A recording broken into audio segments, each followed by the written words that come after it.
Assalamualaikum warahmatullahi wabarakatuh. Alhamdulillah wassalatu wassalamu ala Rasulillah wa ala alihi wa sahbihi wa man walah, amma ba'd. Ikhwataddin hafizakumullah, saudaraku, sobat Takias yang insyaallah selalu dijaga sama Allah Rabbul Alamin. Alhamdulillah, pertama kita panjatkan rasa syukur yang mendalam. Terus menerus kita haturkan hanya kepada Allah Rabbul Alamin, Tuhan semesta alam ini yang begitu banyak memberikan kenikmatannya kepada kita, dan syukur kita minimalis hamdalah. Alhamdulillahirabbil alamin. Yang kedua, salam dan salawat terus kita persembahkan kepada manusia terbaik, pemilik pribadi yang sempurna, Rasulullah Muhammad sallallahu alaihi wasallam. Semoga salam dan salawat kita kelak bisa menjadi syafaat bagi kita di hari akhir. Amin ya rabbal alamin. Saudaraku ikhwataddin hafizakumullah, sahabat Ikhlas yang insyaallah selalu jaga sama Allah rabbul alamin. Kajian ketiga dari kajian tentang Lailatul Qadar. Ini yang terakhir ya saudaraku. Saya ingin mencoba mengulas tentang mestinya apa yang menjadi tanda kita ini mendapatkan kesempatan beribadah di Lailatul Qadar, di malam yang penuh kemuliaan. Saya ingin bacakan ujung dari surat Al-Qadar. Tanazzalul malaikatu warruhu fiha biidni rabbihim min kulli amr. Salamun hiya hatta matla'il fajr. Tanazzalul malaikah, di malam tersebut, tanazzalul malaikatu warruhu fiha, di malam tersebut malaikat dan ruh Jibril alaihissalam turun biidni rabbihim, atas izin Allah. Jadi ini malam yang luar biasa. Malaikat Jibril nggak akan pernah turun kecuali atas izin Allah, dan izin Allah ini berlaku di malam tersebut. Jadi tiap malam Al-Qadar, tiap Lailatul Qadar, Jibril secara spesial, secara khusus turun atas izin Allah, atas perintah Allah. Dan ngapain? Jibril dan seluruh malaikat itu turun, yaitu min kulli amr, untuk mengatur kulli amr, yaitu atau bisa jadi min itu artinya ya yang mengandung arti dari itu. Min kulli amr, yang dari setiap perkara yang diatur. Salamun, diberi ucapan atau diberi salam. Min kulli amrin, jadi malaikat ribuan miliatan malaikat dipimpin oleh Jibril alaihissalam itu turun di malam tersebut atas izin Allah, atas perintah Allah. Berarti ada sesuatu yang spesial nih saudara, sampai Jibril turun. Itu memberikan apa? Min kulli amrin, dari setiap pengaturan perkara yang terjadi pada seluruh umat manusia, yang di malam itu beribadah kepada Allah, di malam itu munajat kepada Allah, di malam itu berzikir, di malam itu menegakkan salat, di malam itu ngaji, di malam itu tidak bermaksiat pokoknya ya saudaraku. Salamun, memberikan ucapan salam. Mari kita coba bahas salam. Salam ini artinya apa? Salamun, salam ini para ulama menyatakan adalah kebebasan dari segala macam kekurangan. Itu namanya salam. Apapun bentuk kekurangannya, apakah lahir maupun batin. Jadi orang yang terbebas dari penyakit, orang yang terbebas dari kemiskinan, orang yang terbebas dari kebodohan, orang yang terbebas dari COVID-19, orang yang terbebas dari virus apa saja, itu namanya salam. Keselamatan, kedamaian saudara. Dan kalau kita lihat di dalam Al-Quran, kata salam ini ya saudara, kata salam itu ada 4 arti biasanya. Salam terkadang sebagai doa. Yang kedua, salam terkadang sebagai sifat keadaan sesuatu. Salam biasanya menggambarkan mencari selamat atau damai. Atau yang keempat, salam sebagai sifat Allah Rabbul Alamin. Salam, salah satu nama di antara nama-nama indah dari Allah Rabbul Alamin.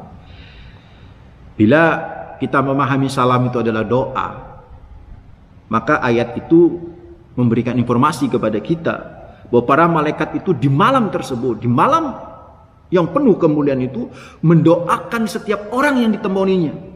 Salamun alaik, salamun alaik, gitu ya. Kamu bebas dari kekuranganmu. Kekuranganmu sekarang apa? Nggak punya duit, kamu bebas dari nggak punya duit. Kamu ada nanti rezeki, begitu tuh saudara. Kamu lagi ada sakit, kamu bebas dari sakit, salam. Didoain sama malaikat, didoain sama malaikat. Jadi di malam itu jaga, didoain. Nah kalau kita tidur di malam itu terus gak ngapa-ngapain kan, malaikat lewat tuh doanya itu kan. Eman. Yuk siapa saja di malam 27 kemarin, di malam 29 nanti ya, atau di malam-malam ganjil lah ya. Itu benar-benar melek, berdoa, berzikir, ngaji Quran, Masya Allah Rabbul Alamin. Allah memberikan ucapan doa lewat para malaikat. Salamun alaik, ya Allah, rahmati dia, ya Allah, kasihani dia, ya Allah, beri kedamaian dalam hidupnya sehingga dia terbebas dari segala kekurangan baik lahir maupun batin. Luar biasa itu saudara. Atau apabila kita mengartikan salam itu adalah keadaan, sifat atau sikap, maka pada waktu itu malaikat Jibril dan seluruh milatan malaikat memberikan sifat keadaan yang begitu damai di hati kita. Jadi kalau Anda merasa tenang di hari itu, di malam itu, Masya Allah, berarti Anda udah dapat nih Lailatul Qadar. Anda udah dapat nih malam Lailatul Qadar. Tapi kalau masih galau, sumpek, stres, it's problem itu. Ada problem itu di Lailatul Qadarnya. So, sebagai kesimpulan nih, ada sebuah pernyataan dari Ibnu Qayyim rahimahumullah dalam kitab Ar-Ruh itu kan. Ketika beliau menerjemahkan tentang salam. Kata beliau, salam itu adalah ketika nancap di jiwa kita. Itu umpamanya kita dapat dari Lailatul Qadar misalnya. Kan kita dapat salam. Itu hati kalau sudah dapat salam, jiwa kalau sudah dapat salam oleh malaikat yang di malam tersebut, akan mencapai kedamaian dan ketentraman yang luar biasa. Legonya itu Masya Allah, plong gitu kan. Udah, kepanikan COVID, nggak ada sudah, plong banget sudah. Sehingga sampai disebutkan orang yang mendapatkan salam akan mengantarkan orang tersebut dari yang awalnya ragu terhadap sesuatu bisa jadi yakin. Dari awalnya yang bodoh, susah nangkap ilmu, jadi dia benar-benar otak ini cemerlang gitu mendapat ilmu. Dari yang ria jadi ikhlas, dari yang lemah jadi kuat, saudara. Dari yang sombong jadi tahu diri. Jadi kalau kemudian kita berada di malam tersebut mendapatkan salam, pasti itu kita terbebas dari kekurangan menuju keutamaan. Kita terbebas dari kegalauan menuju sebuah ketenangan. Kita terbebas dari kesumpukan menuju ke sebuah keindahan batin gitu. Hati itu bisa legowo gitu terhadap mungkin yang selama ini kita iri, kita hasut. Kita bisa menjadi qanaah, saudara. Selama ini kita ria, kita bisa jadi ikhlas. Selama ini kita berat beribadah, bisa menjadi ringan kita beribadah. Kalau itu terjadi pada diri kita, saudaraku, berarti malam-malam ganjil yang kita lalui menghasilkan sesuatu yang luar biasa dalam hidup kita, sehingga kita ditetapkan menjadi orang yang berkepribadian, memiliki pribadi salam, yaitu bebas dari segala kekurangan baik lahir maupun batin.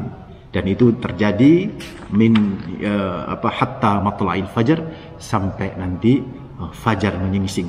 Ada ulama menyatakan fajar ini adalah apa, saudaraku? Adalah kiamat.